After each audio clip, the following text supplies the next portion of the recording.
ছায়া মন্ত্রিসভা বা শ্যাডো ক্যাবিনেট আসলে কি, কেন গঠিত হয়, কারা গঠন করে?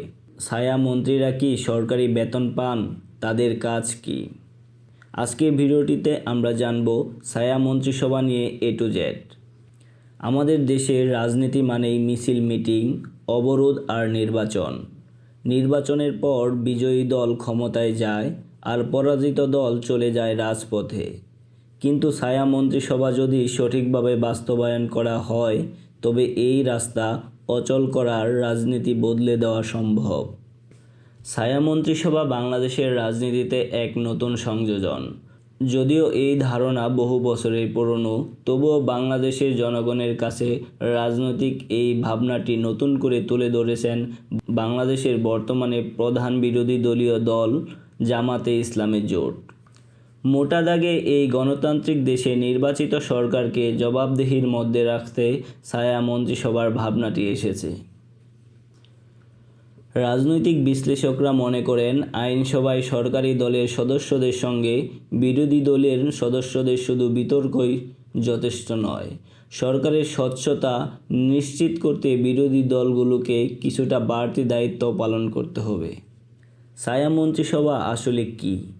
সরকারে যেমন প্রতিটি মন্ত্রণালয়ের জন্য একজন করে মন্ত্রী থাকবেন, যেমন স্বাস্থ্যমন্ত্রী, শিক্ষামন্ত্রী, বিরোধী দলও ঠিক তেমনই প্রতিটি মন্ত্রণালয়ের বিপরীতে একজন করে ছায়ামন্ত্রী নিয়োগ দিবেন।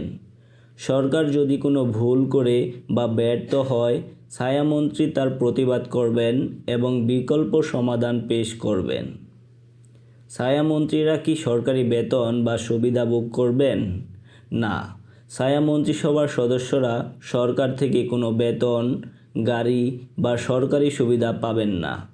এটি সম্পূর্ণ একটি স্বেচ্ছাসেবী রোল হিসেবে থাকবে। তবে এটি জনগণকে দেখানোর একটা বিশাল সুযোগ যে তারা দেশ চালানোর জন্য কতটা যোগ্য।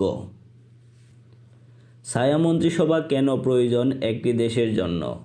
যখন কোনো মন্ত্রী জানেন যে তার প্রতিটি সিদ্ধান্তের চুলচেরা বিশ্লেষণ করার জন্য ওপাশে একজন দক্ষ ছায়ামন্ত্রী এবং একঝাঁক গবেষক বসে আছেন, তখনই তিনি চাইলেই খেয়াল খুশি মতো কাজ করতে পারবেন না।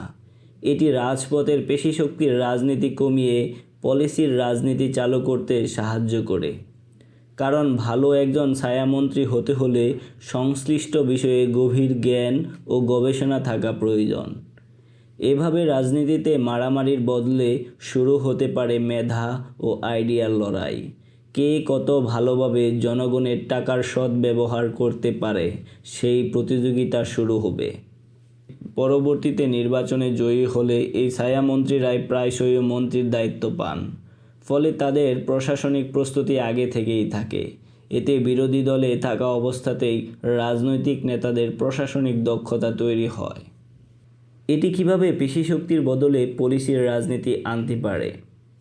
বর্তমানে আমাদের রাজনীতিতে একজন নেতা কত বড় তা মাপা হয় তার কত বড় মিছিল আছে বা তিনি কত জোরে স্লোগান দিতে পারেন তার উপর।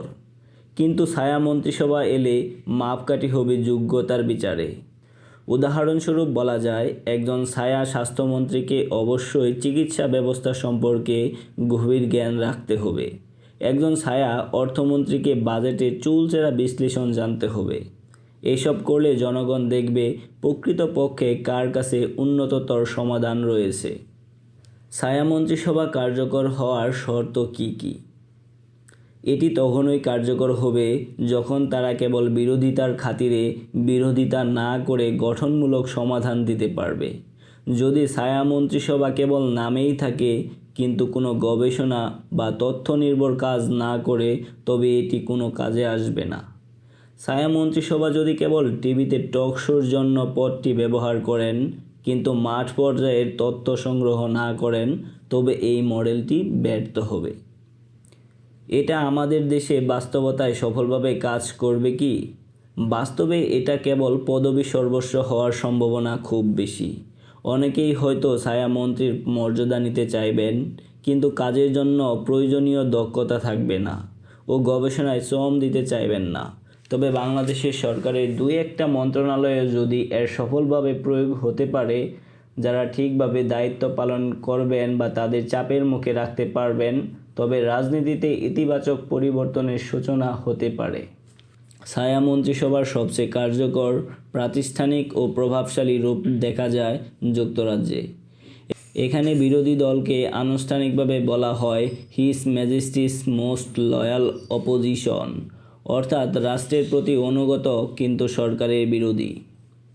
অস্ট্রেলিয়াতেও বিরোধী দল সুসংগঠিত ছায়া মন্ত্রিসভা গঠন করে এবং সংসদীয় কমিটি ও নীতি নির্ধারণী বিতর্কে সক্রিয় থাকে। কানাডাতে ছায়া মন্ত্রিসভাকে কখনো অপোজিশন ক্রিটিক বলা হয়ে থাকে, সেখানে প্রতিটি খাতের জন্য সমালোচক নির্ধারণ থাকে। নিউজিল্যান্ডেও বিরোধী দল সরকার বিরোধী নীতি বিশ্লেষণ ও বিকল্প পরিকল্পনার ছায়া মন্ত্রিসভা গঠন করে। এছাড়াও দক্ষিণ আফ্রিকা, জামাইকা, মালয়েশিয়া, ত্রিনিদাদ ও টোবাগো সহ আরও কয়েকটি ব্রিটিশ কমনওয়েলথভুক্ত দেশে বিভিন্ন মাত্রায় ছায়া মন্ত্রিসভার চর্চা রয়েছে।